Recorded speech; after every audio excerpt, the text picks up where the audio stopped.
हत्या के आरोपियों की जल्द से जल्द गिरफ्तारी एवं हत्यारों से अवैध नशा मुक्ति केंद्र को ध्वस्त करने रीवा एसपी कार्यालय में पहुंचकर अखिल भारतीय वैश्य महासभा ने सौंपा ज्ञापन। खबर मध्य प्रदेश के रीवा जिले के, जहां रीवा एसपी में ज्ञापन देते हुए अखिल भारतीय वैश्य महासभा ने बताया कि डॉक्टर रुद्रसेन गुप्ता की जघन्य हत्या किए जाने की घटना से पूरा जिला अचंभित है। जहां हमारा पूरा समाज शहर के बीचों बीच दिन दहाड़े रक्षाबंधन के त्यौहार के दिन हुई घटना, जिसमें एक प्रभावशाली डॉक्टर की संगठित गिरोह ने पीट कर मात्र इसलिए मौत के घाट उतार दिया कि अपनी सेवा के बदले वेतन मांग लिया था।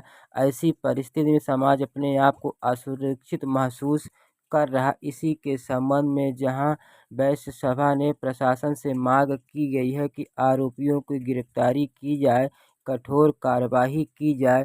इस संबंध में जहां आपको बता दें, वैश्य महासभा के द्वारा जानकारी दी गई है। देखिए क्या है पूरा मामला। तो जैसा आप लोगों के संज्ञान में होगा कि रक्षाबंधन के दिन 19 तारीख को डॉक्टर रुद्रसेन गुप्ता की जिस तरह से नशा मुक्ति केंद्र के अंदर और एक संगठित गुट द्वारा पीट कर हत्या कर दी गई, उसी संबंध में हम लोग एसपी साहब से मिलने आए थे कि कुछ अपराधी गिरफ्तार हुए हैं लेकिन मुख्य आरोपी अभी फरार है।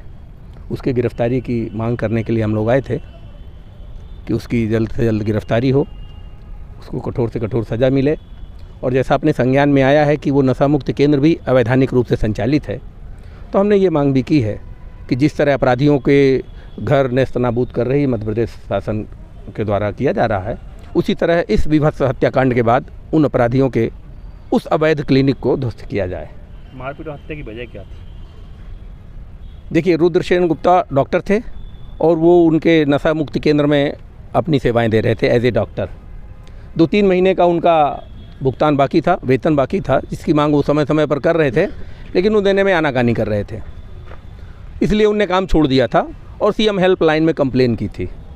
और जहाँ तक मैं समझ रहा हूँ, उनके बताने के अनुसार सीएम हेल्पलाइन में कंप्लेन करने को उनने गंभीरता से लिया और अपनी बेइज्जती समझा कि आपने सीएम हेल्पलाइन में हमारे खिलाफ़ कंप्लेन किया है। तो उन्हें रक्षाबंधन के दिन फ़ोन करके उनको बुलाया और जब ये उनके क्लिनिक पे गए तो उन लोगों ने सामूहिक रूप से 5-6 लोग, जितने लोग थे, सब लोगों ने मिलकर उनके साथ मारपीट की और उस मारपीट में ही उनकी हत्या हो गई। और हत्या करने के बाद उनने उनको ले जाके और शायद विश्वविद्यालय थाना क्षेत्र के किसी एरिया में फेंक दिया। और सबसे बड़ी बात, उनकी हिम्मत देखिए, उन्हीं के मोबाइल से उनने 100 नंबर को भी डायल किया और उन्हीं के मोबाइल से उनके पत्नी को फ़ोन किया कि आपके पति का एक्सीडेंट हो गया है, गंभीर हालत में है, इनको हम लोगों ने संजय गांधी में एडमिट कराया, आप लोग आ जाएं। जब घर के लोग वहाँ पहुँचे तब तक उनकी डेथ हो चुकी थी। एसपी साहब ने क्या आश्वासन दिया? एसपी साहब ने कहा कि नहीं, हमने अपराधियों की गिरफ्तारी किया है और जो शेष अपराधी हैं उनकी भी शीघ्र गिरफ्तारी का प्रयास करेंगे। उनके यहाँ दवाइयों का जखीरा भी मिला है, माने प्रतिबंधात्मक दवाइयों का, जो दवाइयाँ प्रतिबंधित हैं उन दवाइयों का भी जखीरा है जो अपने संज्ञान में आया है। एसपी साहब के संज्ञान में हमने वो बात लाई है और उन्हें उसकी जांच कराने का भी आश्वासन दिया है। मैं राजेश कुमार गुप्ता, अखिल भारतीय श्री खरे वैश्य समाज का राष्ट्रीय महामंत्री हूँ।